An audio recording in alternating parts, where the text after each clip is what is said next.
Should we try Ragnora again? See if we can make him work this time. We played Arjun recently. Maeve is rough. Let's put it that way. And Starhorn is similar. I love... Oh boy. Feeling good. I like Maeve as a concept. I really do. I love Dying Wish stuff. I previewed both Lurking Fear and Necromata. Like, I love the Dying Wish. But Maeve is not good. I'm sorry. That is not as good. I mean, Necroseer is fine. Neither of these impress me particularly much. Phalanxar is great if they don't have a ping, but usually there's some easy way of getting rid of it. Oh, baby. Oh my god. Right. This is a tough pick. I would love to hear people's opinions on this. I think I'd have gone for the Zoetic Charm.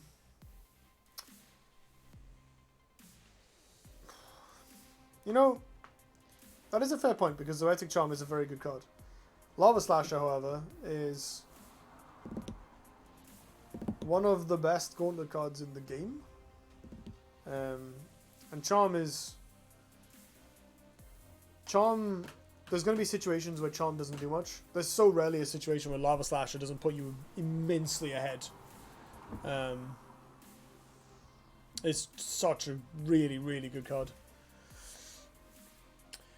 I recently started playing the game and got a Gauntlet ticket. Do you think it's okay to hop into it or wait until I improve? That's a very good question. I would encourage you to hop into it, but maybe take a quick look at some guides first, just so you have a rough idea of what you're getting into, because Gauntlet can be difficult. The other option is to like draft with somebody else who knows the game well, and they can help you. I would say that Gauntlet is a fun and engaging way to learn Duelyst, but it's obviously expensive because it costs gold to enter each time, and you have to win a reasonable amount to get your money back. So it's not the... I think playing Gauntlet will make you better at the game faster and more directly than laddering will, which then means you can Gauntlet more efficiently later. But laddering is obviously free to actually play, and so you're not limited by your gold. To be honest, you could hold on to it for a long time, or you could just play. Like, it's, even if you scrub out, like, it's free cards. You get a pack at the end, if I recall correctly, and like, you know, you get a couple of rewards, and you'll have fun, like, just learning and playing, reading some cards and seeing what happens. You get to play with cards you don't know, which is really exciting early on.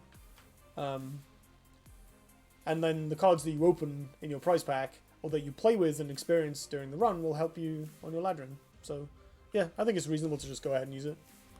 Like, by the time if you wait until you're a good player, you'll have plenty of gold by then anyway. If that's your metric, if you want to say, oh yeah, I'm going to wait until I'm like super confident. At that point, you'll probably have gold. I think it's easier to come by gold than skill, if you know what I mean. 4-mana pony is kind of cringe. I think Rebuke is pretty good, actually. I've definitely said they could have Rebuke here quite a lot in the last few matches.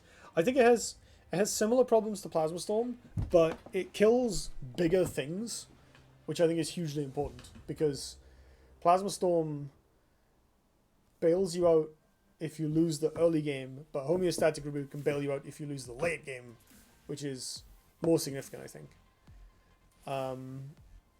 And it's also a mana cheaper. So spending turn 5 blowing up like my 2-drops and your 2-drops with Plasma Storm isn't great. But spending turn 8 blowing up your Golem and then playing a 4-drop threat is pretty good.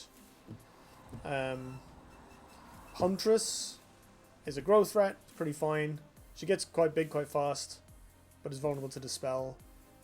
The nice thing about Huntress is that she synergizes. Armada is just nuts. I think it's probably the pick based on that alone. I like Armada because being behind is for chumps. Do you know, I mean, that is... You're probably joking, but that is pretty much how I draft. Like, I don't want to... I don't like Plasma Storm in my decks. I never want to play it because I'm usually ahead on board because that's how I draft. And a lot of the time when I am losing on board, it's because my opponent has played something bigger than Plasma Storm can kill. Like they've put Greater Fortitude on their 3/4, and it's like tempoed me out. Sometimes, you know, you've just drawn badly or misplayed, and you lose your things, or they have some removal. And then Plasma Storm is okay, it's a reset, but those situations are a bit rarer. Smart guy understands the game, I hear. I mean, they'd better with a name like that. Yeah, let's pick the Armada, I think. I think you're all on the money with that one. Oh, Crossbones. One of the best cards in the format. I think Rancor is decent, Mandrake is decent, but Crossbones is, like, so good. Well, here's a decent 2-drop versus a terrible 3-drop, but a replaceable 7. So I think that's a nice, easy decision. Ox with the Tigris, Dioltas, and Grimes, because being behind isn't happening. I mean, Ox and being behind, you do play from behind basically all the time with that deck, right?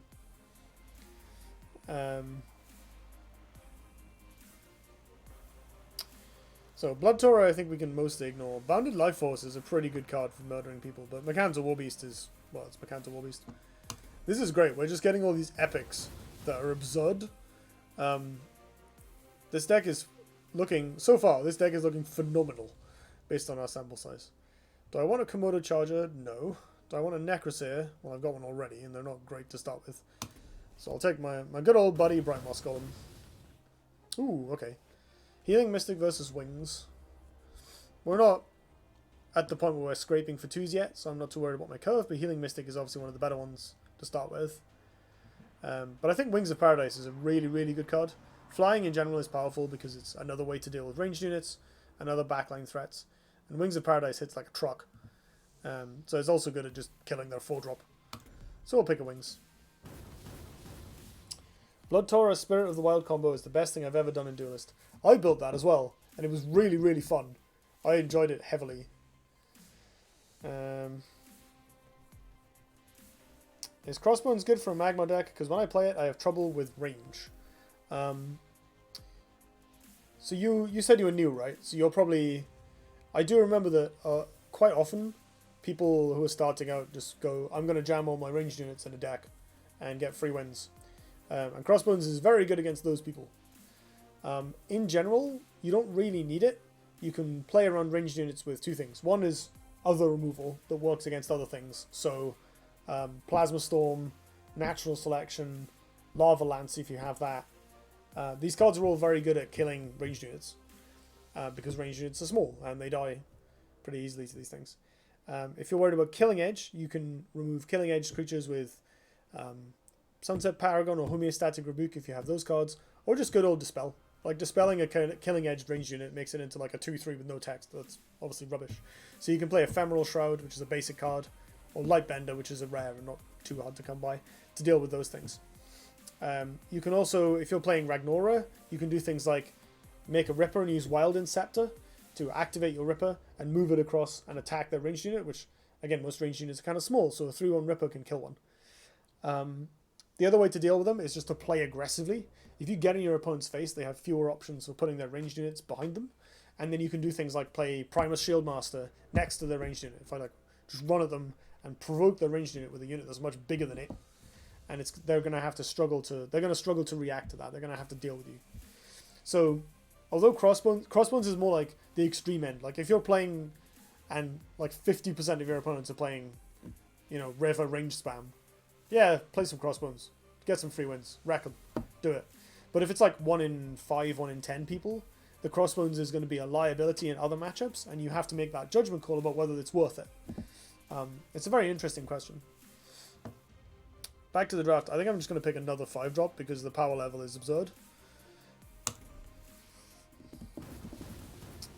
Face Striker, no. Dragon Lock, no. Which leaves us with Adamantite Claws, which is a perfectly reasonable card.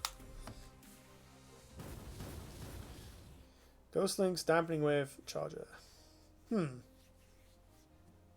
Ghostlink? Oh, I accidentally clicked. I guess we're playing Ghostlinks. Oh, I hate when I do that.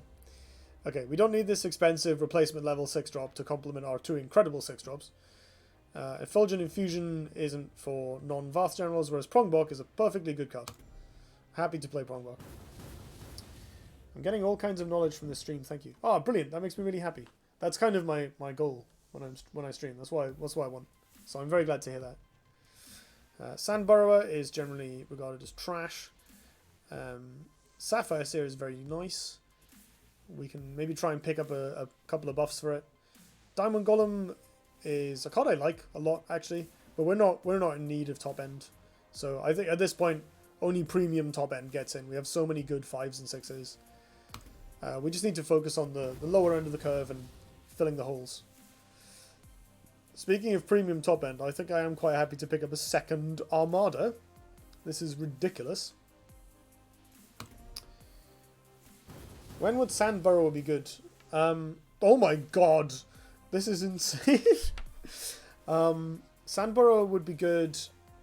I think there used to be a combo deck with it where you would play 3 Kajatas. By combo deck, I mean like people would joke about this on Reddit. I've never seen this actually happen. 3 Kajatas, Sandburrower, and like I don't even remember, like something that triggers when you play a minion or when a minion dies. Not dies. Triggers when you play a minion or something like that. And you would just get value that way. Otherwise, I don't know, like if it trades with a 3-2 and goes back to your hand, in theory that's kind of good. You just replace it or whatever. But the problem is that you lose the board position, and that's so important in this game. 4 Kajata plus Twin Fang. Yeah, Twin Fang, that'll do it. Yeah, that was the one, Twin Fang.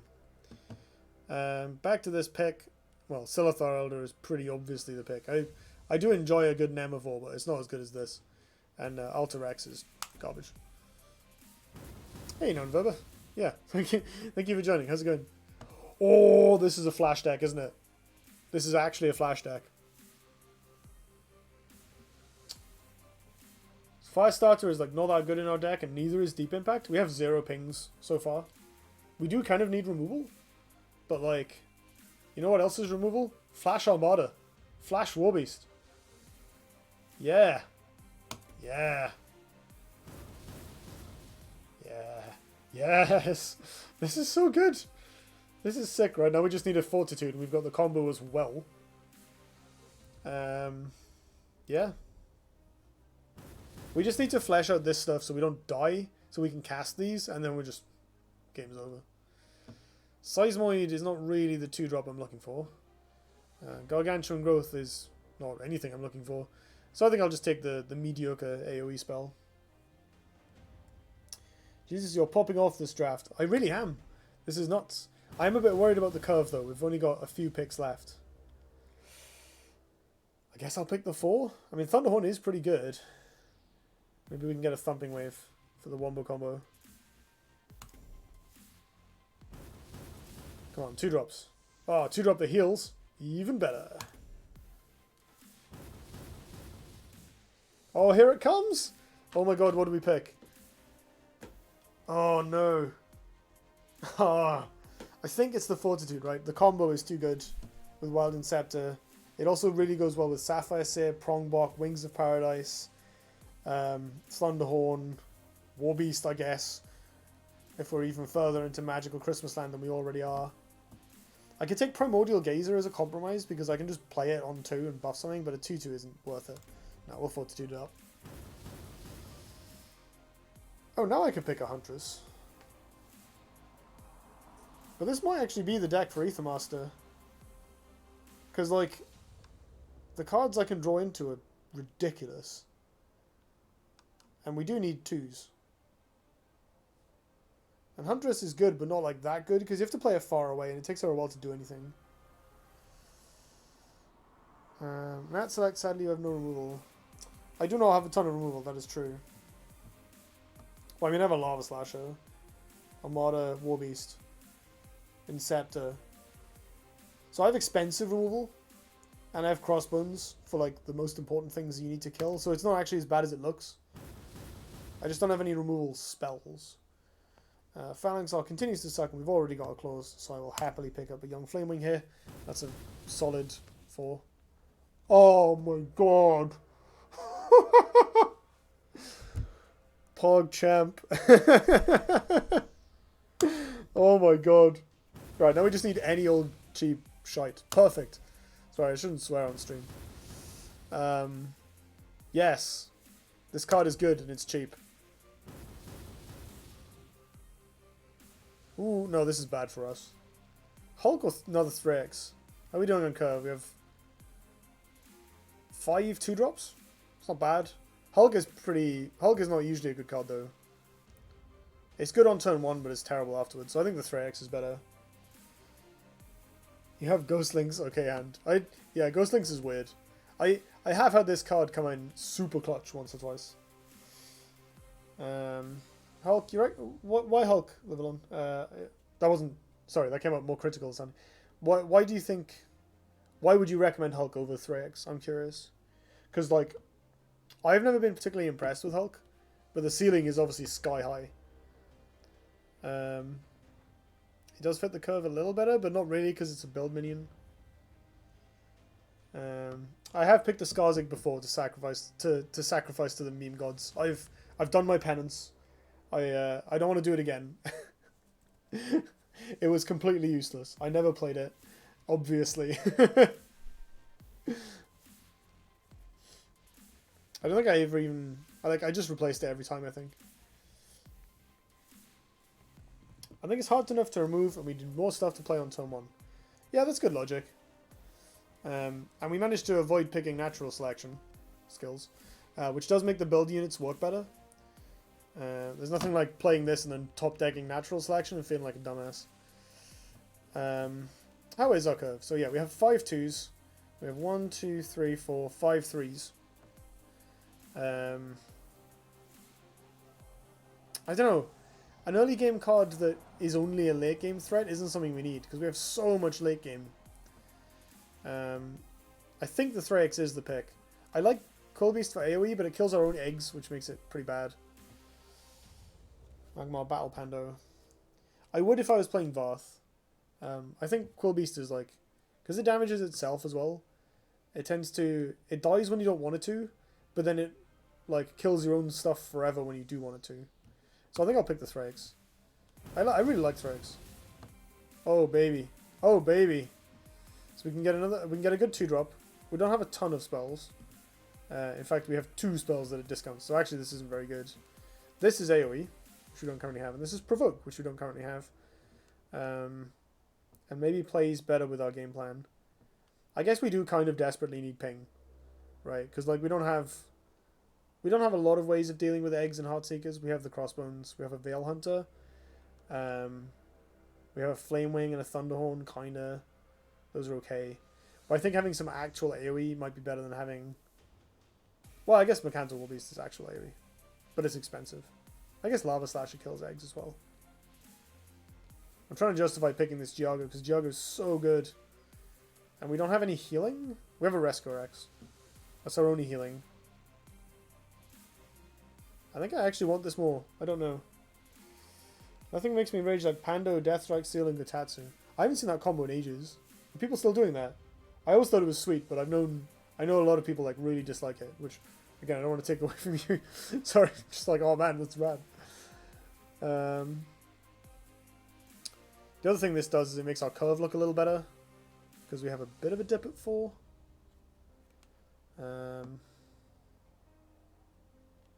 Yeah, actually, we are kind of lacking in things to do on 4. Let's take the Riftwalker. People are still doing it, sadly. Oh, fair enough. Ooh, okay. So here's some hard removal, which we may need. Because we have a lot of ways of killing medium-sized things slowly. And not a ton of ways of saying this needs to go away. Here's a very good 2-drop. We only have 1 buff, but it's still okay by itself. The Thumping Wave also combos with Thunderhorn. And that gets pretty stupid. Plus it's, a bunch of burst. So I think we're picking this.